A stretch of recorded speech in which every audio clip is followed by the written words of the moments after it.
Hi, welcome to Yoga Time Warriors Warrior Workshop.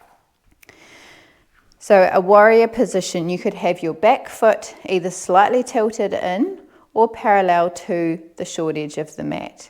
Sometimes when you're moving through the different aspects of the position, you may need to shuffle that foot to protect your pelvis and your knee.